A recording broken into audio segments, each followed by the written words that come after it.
कभी ना कभी आपके भी मन में ये ख्याल आया होगा कि यार वास्तव में क्या मेरा दिमाग खराब है कि मैं जितने भी वैल्यू का किसी भी कॉइन को बाय कर रहा हूँ। जैसे उदाहरण से मैं आपको बताऊं, सो फॉर एग्जांपल मैंने $1 का यहाँ पर जो अमाउंट है वो डाला और मैंने यहाँ पर बाय में सेलेक्ट कर रखा है कि मैं बेबी डॉज कॉइन बाय करना चाहता हूँ। नीचे टोटल में मुझे दिखाई दे रहा है कि 205 रुपए और 43 पैसे का जो ऑर्डर वैल्यू है टोटल वो बनेगा, जिसमें मेरा लगभग 93 रुपए और 81 पैसे का वैल्यू बन रहा है, जो कि यहाँ पर बनता है ऑर्डर वैल्यू। यानी कि इतना फंड का मैं जो बेबी डॉज को वो बाई कर रहा हूँ, जिसमें प्लेटफॉर्म फीस जिसको आप ट्रेडिंग फीस बोल सकते हैं जो है 47 पैसे, एंड जो नेटवर्क फीस यानी कि जो ब्लॉकचेन फीस है वो मुझे देखने के लिए मिल रही है लगभग 111 रुपए और 14 पैसे। लेकिन जो मेरी फीस है ना, जितने का मैं कॉइन बाई कर रहा हूँ उससे भी अधिक मुझे जो फीस है वो पे करनी पड़ रही है। लेकिन यहाँ पर अगर मैं यूएसडी को सेलेक्ट करता हूँ एंड अगेन मैं यहाँ पर किसी भी ब्लॉकचेन पर सेलेक्ट कर लेता हूँ एंड सेम यहाँ पर एक जो USDC है उसका जो बेबी डॉज कॉइन है वो बाई करने की कोशिश करता हूँ और देखता हूँ कि यहाँ पर मेरी जो नेटवर्क फीस है वो कितनी लगती है। बेसिकली कैलकुलेट हो रहा है, यहाँ पर मेरा जो ऑर्डर वैल्यू बना है वो 145 रुपए और 41 पैसे के समथिंग बना है। और अगर आप फिलहाल देखेंगे तो यहाँ पर मेरी जो फीस है वो सिर्फ 50 रुपए के समथिंग लग रही है। यानी कि यहाँ पर ऐसा नहीं है कि आप किसी भी कॉइन को यूज करके किसी भी कॉइन को जब बाई करते हैं तो आपकी जो नेटवर्क फीस है वो सेम लगने वाली है। अगर आप यहाँ पर किसी भी दूसरे कॉइन को यूज करते हैं तो हो सकता है कि आप अपनी नेटवर्क फीस बचा पाए। तो इसी वीडियो के माध्यम से मैं आपको डिटेल में स्टेप बाय स्टेप एक्सप्लेन करने वाला हूँ कि वो कौन से टोकन है जिसके माध्यम से अगर आप किसी भी कॉइन को बाई करते हैं तो आप अपनी जो नेटवर्क फीस है वो काफी हद तक बचा सकते हैं। लेकिन उससे पहले अगर आप और अधिक सीखना चाहते हैं Coin-D6 Web3 वॉलेट के बारे में तो इसी वीडियो के डिस्क्रिप्शन में आपको प्लेलिस्ट का लिंक मिल जाएगा। अब वापस से आते हैं हमारे वीडियो के टॉपिक पे। तो सबसे पहला स्टेप है आपको अपने मोबाइल फोन में Coin-D6 एक्सचेंज के मोबाइल ऐप को इंस्टॉल कर लेना है। उसके बाद में अपने अकाउंट को लॉगिन कर लेना है। जैसे ही आप अपने अकाउंट को लॉगिन करेंगे फर्स्ट लुक कुछ ऐसा आपको दिखाई देगा। नीचे आपको यहाँ पर Web3 का ऑप्शन देखने के लिए मिलेगा, जस्ट आप इसके ऊपर क्लिक करेंगे। इसके ऊपर क्लिक करने के बाद में कुछ इस प्रकार का इंटरफेस आपको देखने के लिए मिलेगा। नीचे आपको वॉलेट वाले ऑप्शन पर क्लिक करना है। जैसे आप वॉलेट वाले ऑप्शन पर क्लिक करेंगे आपके वॉलेट में जितने भी टोकन्स रखे होंगे वो सभी आपको यहाँ पर दिखाई देंगे। अब अगर आपने यहाँ पर USDT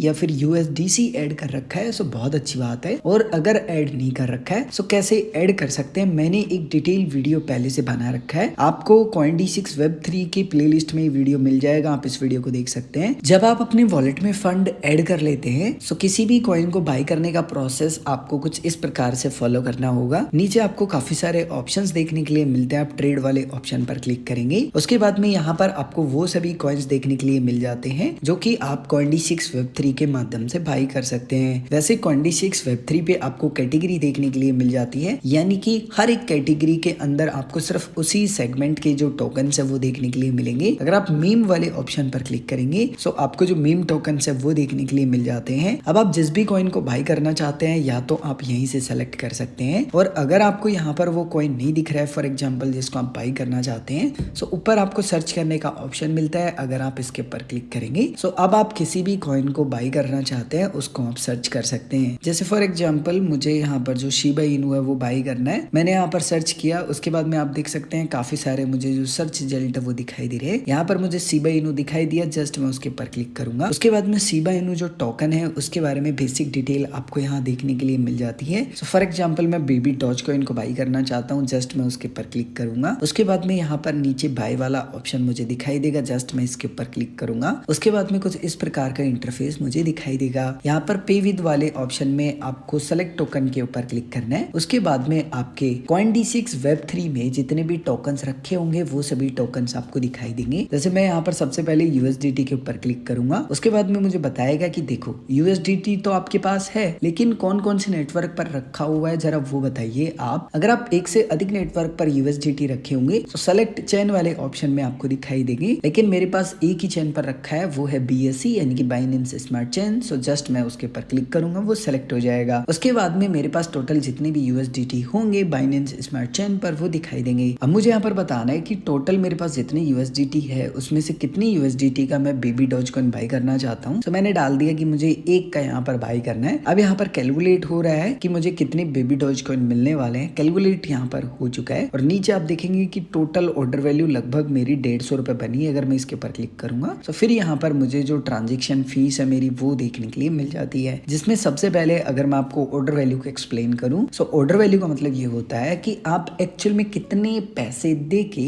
जो ये कॉइन है वो खरीद रहे हैं, यानी कि आप अपने वॉलेट से कितना फंड लगा रहे हैं। प्लेटफॉर्म फीस का मतलब होता है कि ट्रेडिंग फीस इस पर कितनी आपकी बनेगी। सो यहाँ पर फिलहाल जो आपकी फीस है ना वो 0.5% लगती है। उसके बाद में यहाँ पर नेटवर्क फीस आपको देखने के लिए मिलती है जो कि ब्लॉकचेन फीस है। अब जैसे मैंने यहाँ पर दूसरे जो टोकन है उसको सेलेक्ट कर लिया जो कि USDC है, और यहाँ पर देखते हैं कि कितनी हमारी फीस लगती है। सो वहां पर लगभग 53-53.5 रुपए के समथिंग फीस थी, यहाँ पर 51 रुपए के समथिंग फीस लग रही है। काफी बार किसी कॉइन में आपको फीस अधिक ही देखने के लिए मिलती है। जैसे मान लीजिए मैं एक बार बैक करता हूँ एंड किसी भी दूसरे कॉइन को सेलेक्ट कर लेते हैं, जैसे मान लीजिए शिबा इनू को सेलेक्ट कर लेते हैं एंड यहाँ पर सेलेक्ट वाले टोकन में सबसे पहले मैं सेलेक्ट कर लेता हूँ USDT को एंड यहाँ पर मेरे पास एक ही नेटवर्क पर रखा हुआ है बाइनेंस स्मार्ट चेन, सो मैं वो सेलेक्ट करूंगा एंड एक USDT का यहाँ पर जो अमाउंट है वो डाल दूंगा। और एक्चुअल में अब देखते हैं कि मेरी जो फीस है वो यहाँ कितनी लग रही है। सो रफली 10.98 रुपए की समथिंग मेरी फीस लग रही है। और अगर मैं वहीं पर किसी दूसरे टोकन को सेलेक्ट करूँ, जैसे मान लीजिए मैं यहाँ पर USDC को सेलेक्ट कर लेता हूँ एंड एक USDC का मैं बाई करने की कोशिश करता हूँ, फिर देखते हैं कि कितनी यहाँ पर जो मेरी फीस है वो लग रही है USDC के अंदर। सो रफली आप यहाँ पर देख पा रहे हैं कि 19.72 रुपए के समथिंग मेरी फीस यहाँ पर मुझे देखने के लिए मिल रही है। सो मैंने ना काफी ट्राई किया है, हर एक कॉइन में चेक किया है, आपकी जो ट्रांजेक्शन फीस है सिर्फ वो एक ही कॉइन में कम देखने के लिए मिलती है मुझे, जो कि है USDT। एंड USDT में अगर आप यहाँ पर बाइनेंस स्मार्ट चेन पर रखते हैं तो आपको काफी कम जो फीस है वो देखने के लिए मिलती है। जब भी आपकी नेटवर्क फीस अधिक देखने के लिए मिल रही है सो आप उस समय टोकन को बाय ना करें, कुछ समय बाद आप चेक करेंगे सो आपकी जो नेटवर्क फीस है वो देखने के लिए आपको कम डेफिनेटली मिल जाएगी।